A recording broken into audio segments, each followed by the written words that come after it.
Are you wondering if the American political system is keeping a completely solvable war alive just to satisfy a powerful lobby? I am Colonel Douglas Macgregor, and I am here to break down the uncomfortable truth for you right now. I want to give you one single sentence that explains the entirety of this current war. If Israel was not in this equation, and if the relationship between the American political system, the Israeli government, and its deeply entrenched lobby did not exist the way it currently does, the United States and Iran could work out a settlement relatively quickly.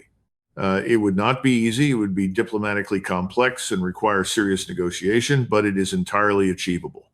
This is because Iran is not a meaningful military threat to the United States. It cannot project force across the Atlantic Ocean.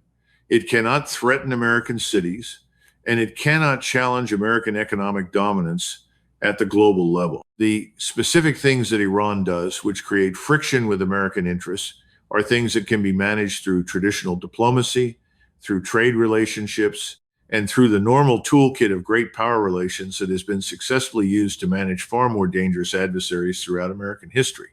The true reason this war is happening, the reason it originally started, the reason it continues today, and the reason every single off-ramp that rational analysis identifies as available has been aggressively blocked is not due to American strategic interest.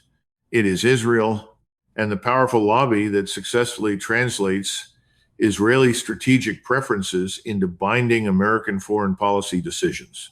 Over the course of this analysis, I am going to walk you through exactly why that statement is true, what it means for where this conflict is ultimately heading, what is currently happening inside the Gulf State Alliance structure as a direct result, and why the only realistic path to ending this situation is not diplomatic progress, but profound economic catastrophe.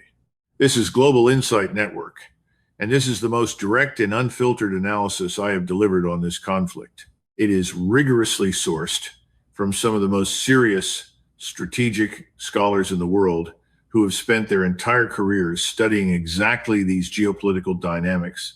And I must warn you, it is not comfortable. Stay with me anyway. Let me describe the settlement that is theoretically available to us right now. It is the one that would immediately end this conflict, restore vital commercial navigation through the strait, begin the long process of global economic recovery, and provide the robust security architecture that prevents this crisis from happening again in 5 years. Under this deal, Iran maintains limited nuclear enrichment under strict international monitoring, which the Non-Proliferation Treaty explicitly permits, and which Iran had already accepted in the JCPOA framework before America unilaterally withdrew from it in 2018. Iran receives sanctions relief that is immediate rather than phased, because phased sanctions relief with performance conditions is the exact mechanism America previously used to extract compliance and then completely renege. Furthermore, Iran receives its frozen financial assets back, along with some form of reparations for the severe damage inflicted during this ongoing conflict. In return, Iran retains coordination authority over the Strait of Hormuz, but within an internationally monitored commercial access framework. Iran also receives credible security guarantees backed by Russian and Chinese co-signatures. In exchange for all of this, Iran limits its enrichment strictly to civilian purposes under verified monitoring and commits to a structured framework for the strait that guarantees free commercial navigation for all parties. The conflict effectively ends. This deal is entirely achievable. The diplomatic framework for it already exists. The Iranian foreign minister has been tirelessly traveling to Islamabad, Muscat, Moscow, and Beijing, meticulously building the diplomatic architecture that would support such an agreement. Russia and China have both officially indicated their willingness to serve as guarantors, while Pakistan has been diligently functioning as a primary intermediary. Even the specific sequencing that Iran has proposed, which puts security guarantees first, the Strait framework second, and nuclear discussions. Third is a highly coherent negotiating framework that a serious American diplomatic establishment could engage with productively. So why is this deal not being made? It is because of what happens, the precise moment the outline of such a deal becomes visible to the public. The lobby immediately activates. The pro-Israel media network, the political surrogates, the columnists, the radio hosts, and the social media influencers, all seemingly reading from what are recognizably the exact same talking points, quickly frame any settlement that leaves Iran in a strong position as an act of surrender, as pure appeasement, and as an existential threat to Israeli security. Concurrently, the financial channels that connect major Israeli-aligned donors to vital American political careers, whether it is to senators who desperately need campaign funding, to officials who have lucrative post-government careers to protect, or to politicians who are calculating a run for president in 2028, transmit a crystal clear message that supporting this peace deal is politically costly in ways that unconditionally supporting the war is not. Israel then systematically ensures the deal cannot hold, even if it is somehow reached. They achieve this by intentionally escalating against Hezbollah, by deliberately violating the ceasefire in Lebanon, by creating fresh incidents that require an inevitable Iranian response, and by making the broader regional settlement that any bilateral deal depends on impossible to maintain. I must emphasize that this is not a conspiracy theory. It is the fully documented operational mechanism of how American policy on Iran has been shaped for 3 consecutive decades. It has been described on the record by individuals who have been deep inside the system, written about extensively by scholars who have studied it, and it is entirely observable in real time as every single off-ramp in the past 60 days has been closed in exactly this predictable pattern. The deal is available, but it cannot be reached simply because the American political architecture will not allow it. However, there is a crucial distinction that is being completely missed in most of the mainstream coverage regarding American public opinion on Israel and this conflict. At the grassroots level of public opinion, something genuinely significant has shifted. Support for Israel within the American body politic has undergone a massive transformation that would have been unimaginable even 5 years ago. This shift is deeply bipartisan. It is not just driven by young progressives or left-wing activists. It includes older Democrats. It includes working-class Republicans living in states that have been economically devastated by sudden energy price spikes. It includes evangelical Christians who have sincerely started asking difficult questions about what the Christian response to mass civilian casualties in Gaza should be. And it includes military veterans who understand tactical operations and are drawing their own independent conclusions about what they are witnessing on the ground. As we look toward the upcoming midterm elections, a growing number of candidates are making the calculated decision that receiving AIPAC money is actually a net liability in their districts. It is not universally true everywhere, but in enough places, the political calculus that previously made an AIPAC endorsement universally desirable has fundamentally changed. This is a real structural shift, and it is happening much faster than any serious political analyst originally predicted. It represents a tipping point that will eventually translate into concrete policy change because democracies do eventually align their policies with where their voting populations stand. But at the level of actual policy right now, at the level of what the administration does, what the negotiating team demands, and what the military is instructed to execute, absolutely nothing has changed.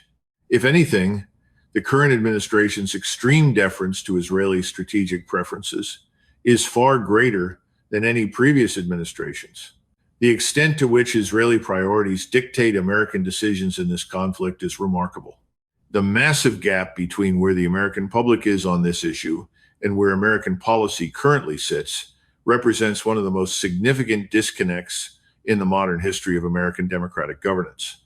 That gap exists because the mechanism that translates public opinion into policy, meaning the electoral system, the campaign finance structure, and the media influence architecture, is still operating in ways that grant Israeli-aligned financial and political interests a disproportionate amount of influence over the very decision makers whose positions rely entirely on those resources.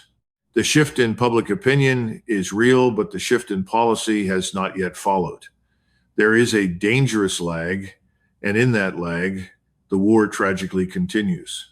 Let me be incredibly specific about what China and Russia are actually doing in this conflict and where the strict limits of their pressure on Iran truly lie. Both countries absolutely benefit in the short term from the continuation of this war. This is documentable and highly specific. Russia benefits immensely because American sanctions on Russian oil have been effectively suspended. The administration determined that keeping global oil markets adequately supplied requires tolerating the very Russian oil flows that previous sanctions were designed to restrict. Russia also benefits because every expensive precision weapon consumed in the Persian Gulf is a weapon that is no longer available to be sent to Ukraine. Furthermore, Russia benefits because American military assets being stripped away from East Asia are assets no longer available to complicate Russian regional calculations. Similarly, China benefits because the formidable American military assets that were supposed to provide the primary backbone of the Pacific deterrence posture against Chinese ambitions regarding Taiwan and the South China Sea are now bogged down in the Persian Gulf. China also benefits because wealthy Gulf states, whose entire security architecture was previously organized around American protection, are now actively seeking alternative arrangements. They are seeking these from China through the very security architecture conversations that use the exact same diplomatic language China and Russia have been coordinating on. China benefits from every single week that American strategic credibility in the Pacific is heavily undermined by its visible limitations in the Middle East.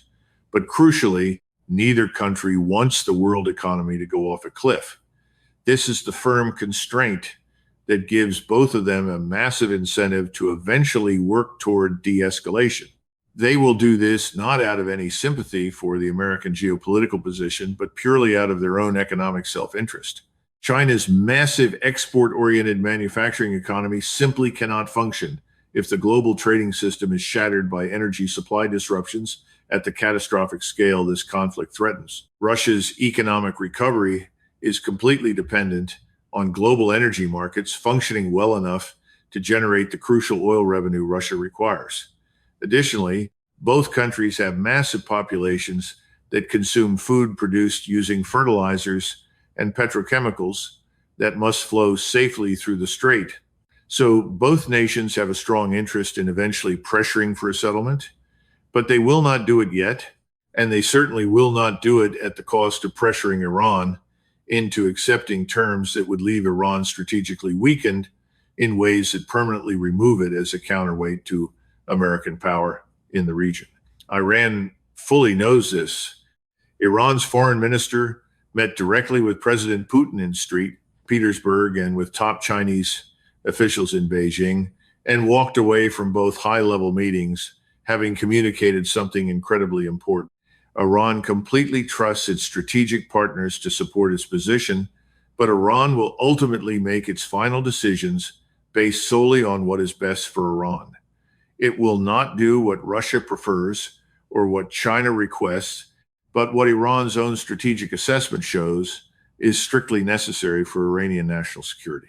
This is the correct, pragmatic posture for any country that understands that the international system operates entirely on self-help principles. You work closely with your partners, but you never surrender your sovereign decision-making authority to them. China and Russia will absolutely continue providing the vital support, such as satellite intelligence, advanced semiconductor components, and secure supply chain access that maintains Iranian military and economic resilience. They will aggressively continue building the alternative financial and security architecture. However, they will not provide the kind of pressure that forces Iran into a weak settlement on American terms. The only real pressure that will finally move this entire situation toward a resolution is the profound economic pressure that makes the continuation of the conflict far more costly for the American side than any available diplomatic exit option. We must also examine the fracture within the Gulf states, because the regional order that once existed is completely gone. The Gulf Cooperation Council was already under immense strain long before February 28th. This war has done something far more fundamental than just strain it further. It has effectively ended the GCC as a meaningful, unified security architecture. These divisions are not happening at the margins. They are deeply structural. Saudi Arabia and the UAE were already in conditions rapidly approaching open hostility to each other long before this conflict ever began. The current war has drastically deepened rather than resolved those underlying tensions. The UAE's controversial decision to align openly with Israel, to accept Israeli air defense systems, to accept Israeli troops on its sovereign territory, and to intentionally make itself a frontline state in the dangerous Israeli-Iranian confrontation is a monumental decision that the broader GCC community, and particularly Saudi Arabia, views as a fundamental strategic error. The UAE made a calculation during the Abraham Accords that Israeli normalization would provide long-term security benefits that far outweighed the immediate cost of Iranian enmity. This war has produced a brutal real-time test of that exact calculation. And the result is that UAE infrastructure has been struck, UAE facilities have been systematically targeted, and the vaunted Israeli alliance that was supposed to provide an umbrella of protection has instead made the UAE a prime target in a devastating conflict that Israel desperately needed, but the UAE certainly did not. On the other hand, Oman's current trajectory is the clearest possible indicator of where the Gulf's true center of gravity is rapidly moving. Oman has consistently maintained a drastically different relationship with Iran compared to the rest of the GCC. It functions as an open channel for vital dialogue rather than a willing partner in military confrontation. The emerging pragmatic framework for the Strait appears to directly involve Oman and Iran working closely together on the peaceful coordination of commercial navigation. This is absolutely not a case of Oman being violently coerced. It is Oman making the cold, rational calculation that peaceful coexistence with a powerful neighbor that controls the waterway through which all Omani trade flows is a vastly better strategic bet than maintaining strict alignment with a distant superpower that has repeatedly demonstrated it cannot actually protect its partners when tested.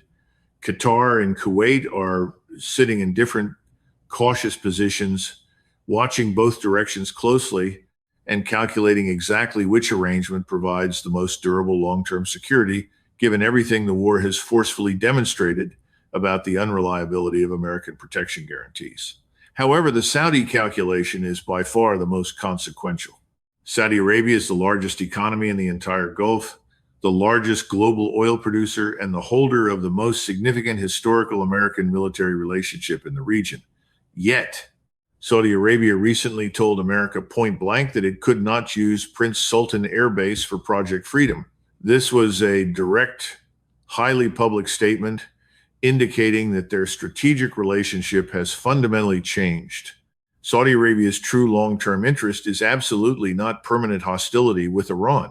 Its true interest is building the stable regional order that allows sweeping Saudi economic development to proceed smoothly without the constant looming threat of conflict that makes massive investment and long-term planning impossible.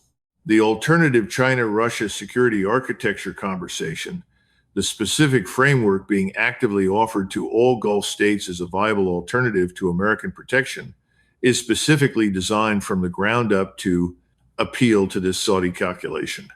It offers economic connectivity that massively raises the cost of conflict for all participating parties. It provides security guarantees that do not ever require alignment against Iran. And it proposes a regional order organized completely around peaceful coexistence rather than endless confrontation. Now, this is not a sure thing overnight. Old relationships possess massive institutional inertia. American military equipment, deeply embedded American training relationships, and vast American intelligence cooperation. These things create profound dependencies that cannot be quickly or easily replaced. But the overall direction is undeniable, and the brutal reality of this war has massively accelerated the movement in that direction by demonstrating in the most concrete possible terms what American protection actually delivers when it is truly tested. In the middle of all this, Pakistan has stepped into a highly crucial mediating role with a genuine sincerity that both sides willingly acknowledge. Iran has openly welcomed the Pakistani diplomatic channel. Top American officials have engaged directly through it, and the intensive meetings in Islamabad have been accurately described by participants from both sides as highly constructive in a technical sense. But Pakistan's inherent limitations as a mediator are just as important to understand as its actual contributions. Frankly, Pakistan is relatively new to this specific game. The countries that actually possess the deep institutional experience in mediating between Washington and Tehran, countries like Oman and Qatar, have been playing this highly nuanced role for decades. They have developed a very specific, deeply trusted personal relationships and the vast institutional knowledge that effective geopolitical mediation demands. Pakistan certainly has immense goodwill and highly strategic geographic positioning, but it does not yet have the deep relationship capital that makes a mediator decisive rather than merely helpful. Pakistan is also operating under very significant constraints.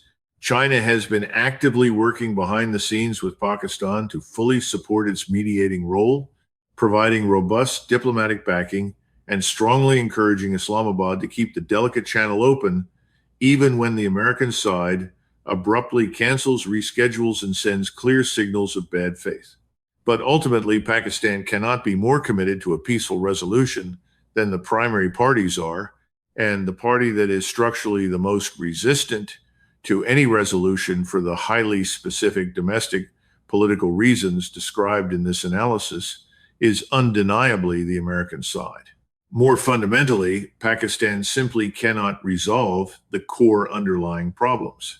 The highly complex nuclear issue, the complicated Strait governance question, the strict Iranian security guarantee demands, and the intricate sanctions relief structure. These are massive foundational issues that strictly require direct face-to-face engagement between top Iranian and American decision makers who actually possess the supreme authority to make legally binding commitments.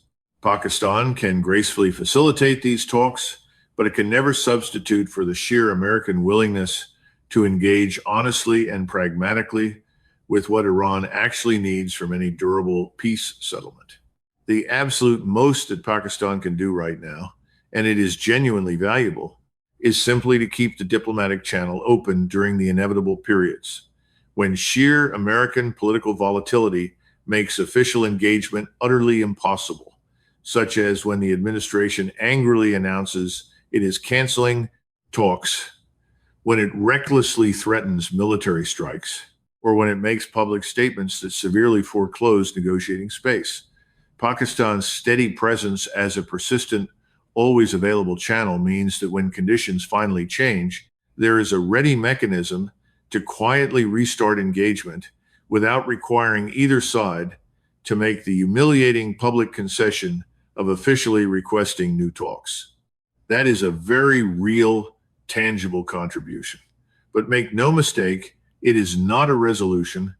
This brings us to the most important observation regarding the Israel lobby's current situation, and it perfectly explains both why the lobby remains highly effective at the immediate policy level and why its long-term influence is undeniably declining. Quite simply, winning is becoming vastly more expensive. 5 years ago, the lobby could effortlessly block a political outcome with a few phone calls and quiet donor signals. The costs were incredibly low because the public resistance was virtually non-existent. Politicians had correctly calculated that supporting Israeli preferences was completely free. It generated massive financial support, and it generated absolutely no meaningful political opposition back home. That calculation has drastically changed. The public resistance has grown to the point where winning now requires deploying massive resources, activating entire media networks, generating heavily organized pressure, and forcefully accepting a significant degree of political cost. Even when the intense lobbying effort succeeds, the victories are indeed still happening. Policy has not changed, the brutal war continues, and no meaningful settlement has been reached. But the sheer amount of energy and financial resources required to produce those identical victories has increased substantially. This deeply matters because political organizations and networks that must work incredibly harder for the exact same outcomes are experiencing a very different kind of influence than organizations that produce outcomes effortlessly. When winning constantly requires a brutal public fight, losing suddenly becomes thinkable in a way that it simply was not when winning was entirely automatic. The shifting midterm dynamics are the clearest possible indicator of this reality. In a rapidly growing number of American congressional districts, the long-standing calculation about accepting APAC money has completely reversed. Politicians who proudly receive an APAC endorsement are suddenly discovering that the endorsement is now a severe liability with a highly significant portion of their own voting constituency. The immense financial benefit of the relationship is being heavily offset by the rising political cost, and as that political cost aggressively grows, the overall perceived value of the relationship drastically changes for the politicians who are making the cold calculation. The policy lag is incredibly real. The people who would go into a brand new American administration possessing the necessary foreign policy expertise and the raw political will to actively translate this massive public opinion shift into different pragmatic decisions simply do not yet exist in sufficient numbers. The Democratic Party's foreign policy expert bench is still heavily dominated by entrenched individuals whose intellectual formation occurred in an entirely earlier era. Meanwhile, the Republican Party's transformation on this specific issue is happening vastly faster than anyone ever expected. This is driven partly by natural generational change, partly by shifting alternative media consumption patterns, and largely by the raw economic self-interest from core constituencies that are paying the agonizing direct costs of this war. But the structural shift is profoundly real. It will take significant time to produce actual policy change in Washington. During that frustrating time, the devastating costs of the current policy will continue to aggressively accumulate in ways that only further accelerate the overall public opinion trajectory. Let me describe in detail what the alternative regional security architecture, the specific one currently being heavily discussed among the Gulf states in Beijing, in Moscow, and in Tehran actually looks like as a functional framework, because a vague description of an alternative is far less useful than understanding its incredibly specific components. The absolute foundation of this new model is inclusive security rather than deterrence security. Deterrence security essentially organizes half of a region directly against the other half, intentionally creating massive alliances designed to aggressively threaten potential adversaries with overwhelming military force as a way of preventing conflict. The heavily touted Abraham Accords were a perfect example of a deterrence architecture. They aimed at creating a massive anti-Iranian coalition that would theoretically make the cost of Iranian military action prohibitively high. The glaring problem with deterrence security in this highly specific regional context is that it utterly failed the test when it mattered most. Iran was ultimately deterred from nothing. The grand coalition that was supposed to provide overwhelming force against Iran failed completely to achieve its stated objectives, and the vulnerable countries that eagerly aligned with the deterrence architecture, particularly the UAE, suffered the brutal consequences of direct Iranian retaliation without receiving the ironclad protection the architecture originally promised. Inclusive security, on the other hand, is built on the exact opposite logic. Rather than organizing a massive coalition against a specific named threat, inclusive security intentionally creates vast interdependencies that massively raise the cost of conflict for all parties, regardless of who initially initiates it. This includes deep economic integration, massive infrastructure connectivity, and complex trade relationships whose sudden disruption deeply harms all participating parties, alongside robust diplomatic mechanisms that provide reliable channels for managing disputes long before they escalate into military confrontations. China's calculated approach to regional security in the Persian Gulf is being meticulously built on exactly this model. It is the precise same model that Beijing has already successfully deployed across Central Asia, Southeast Asia, and throughout Africa. The massive Belt and Road infrastructure investments, the deep trade relationships, and the sprawling investment frameworks, all of these elements intentionally create the kind of mutual dependence that makes military conflict economically irrational for parties who have fundamentally built their entire national development strategies around the stability those relationships strictly require. The historic Saudi-Iranian rapprochement that China successfully brokered in 2023, well before this current conflict began, was a highly visible expression of this very approach. The 2023 agreement was absolutely not a deterrence arrangement. It was a pragmatic framework for coexistence based squarely on mutual interest in regional stability. The current war is certainly complicated and in some ways set back that framework, but the underlying fundamental logic has not changed whatsoever. The regional states that are actively moving toward inclusive security as their primary strategic framework, such as Oman, Qatar in its own quiet way, and Saudi Arabia in its fundamental long-term interests, if not always, its immediate daily decisions, are doing so not because they suddenly love Iran or trust Iran completely. They are doing so because the heavily promoted deterrence alternative has been brutally tested and has spectacularly failed, and the sheer economic self-interest of their own domestic populations demands the stability that only peaceful coexistence can possibly provide. The United States absolutely can be part of this new regional order as a massive economic partner, as a vital technological partner, and as a major contributor to the diplomatic frameworks that make stability highly durable. What America absolutely cannot be within this new order is the heavily armed military enforcer of an exclusionary security architecture explicitly designed to benefit one specific ally at the severe expense of broader regional stability. Let me close this with the most honest assessment, the very one that serious strategic analysts who have spent their entire careers heavily studying these complex dynamics are collectively reaching, and that the comfortable mainstream narratives of imminent progress and deal-making completely obscure. There will not be a meaningful settlement in the near term.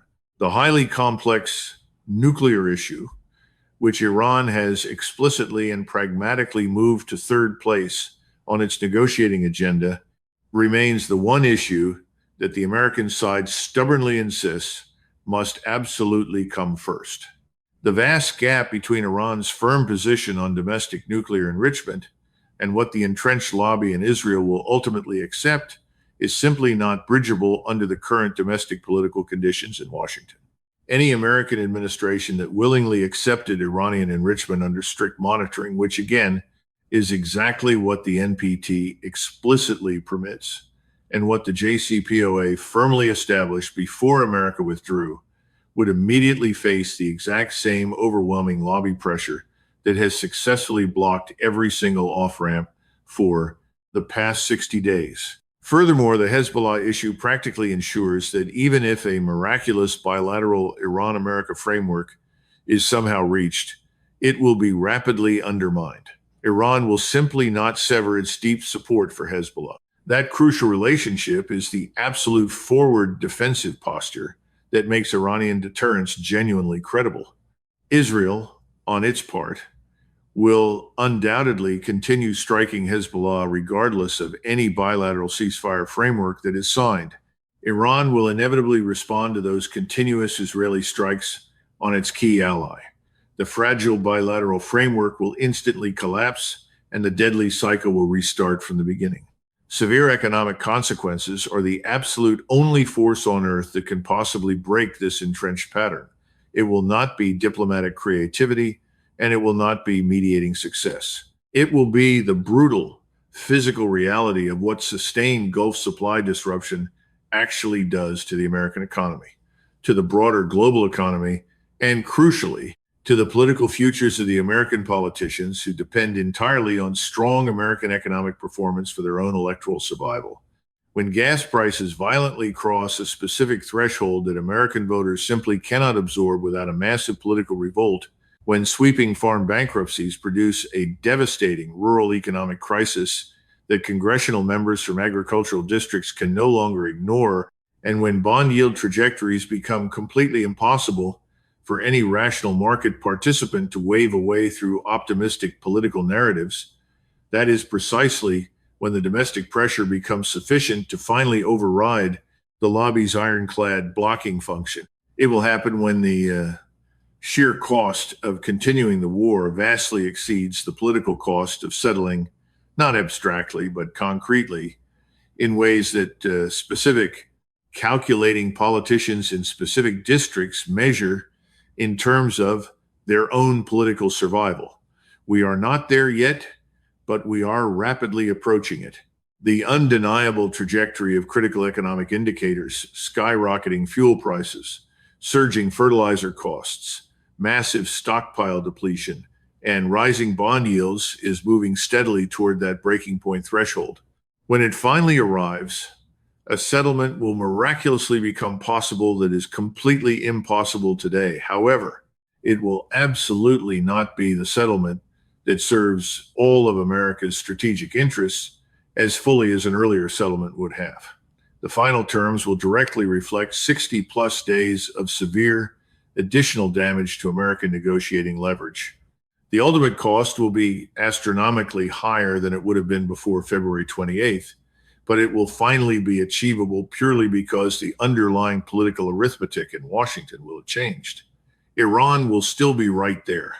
They will still be in absolute control of the strait, still fiercely maintaining 75% of their vast weapons capability, still heavily backed by Russian satellite intelligence and advanced Chinese semiconductor supply chains, and still operating as a fully functional state with a highly unified leadership cohort that has successfully survived both the devastating IRGC war of the 1980s and this current brutal conflict. And Iran will negotiate from exactly the powerful position that its fully demonstrated resilience entitles it to negotiate from. Without Israel firmly in this equation, America and Iran could reach a settlement relatively quickly. That specific sentence is not anti-Israel, and it is not anti-American. It is the absolute honest, cold, strategic assessment of what the overwhelming evidence actually shows about exactly why this conflict is happening, exactly why it continues to rage, and exactly why every rational off-ramp has been aggressively closed. The lobby remains as powerful as ever at the immediate policy level. Public opinion has massively shifted in ways that will inevitably translate into policy change later. The dangerous lag between those two realities is the bloody space in which the war continues and the devastating costs accumulate. China and Russia actively benefit from the war's continuation in the short term, but both will eventually support de-escalation when the harsh economic reality makes the alternative simply too costly for everyone involved. Neither power will ever pressure Iran into weak settlements that serve American maximalist demands. The GCC is functionally over as a unified regional security architecture. Saudi Arabia's absolute long-term interest relies on coexistence with Iran, while the UAE has tragically made itself a frontline state in a brutal conflict it absolutely did not need. Oman is pragmatically moving toward coordination with Iran on the crucial strait, and the entire region is rapidly reorganizing around inclusive security models rather than failed deterrence. Pakistan remains a highly useful mediating channel, but it cannot ever substitute for genuine American willingness to engage with what Iran actually requires for peace. Ultimately, there will not be any meaningful settlement until the severe economic pressure becomes utterly sufficient to forcefully override the deeply entrenched political barriers that the lobby's massive influence successfully creates. I sincerely hope that brutal economic threshold arrives long before the massive economic damage becomes entirely structural, and long before the terrifying scenarios that serious analysts are now quietly discussing, such as Russian nuclear use in Europe, or Israeli nuclear use against Iranian nuclear infrastructure, inevitably move from deeply concerning to utterly imminent. The window of opportunity is not fully closed yet, but it is rapidly narrowing with every single week this tragedy continues. This has been Global Insight Network with Colonel Douglas Macgregor. If this analysis said something that desperately needs to be said and is absolutely not being said in the mainstream conversation, share it, hit like, and subscribe to Global Insight Network for the uncompromising strategic assessment that names what the official narrative will completely refuse to name. Drop your own analysis down in the comments below. Do you personally think the economic threshold arrives before irreversible catastrophic damage is done? What would genuine, courageous American strategic leadership actually look like in this terrifying moment? We will see you in the next broadcast.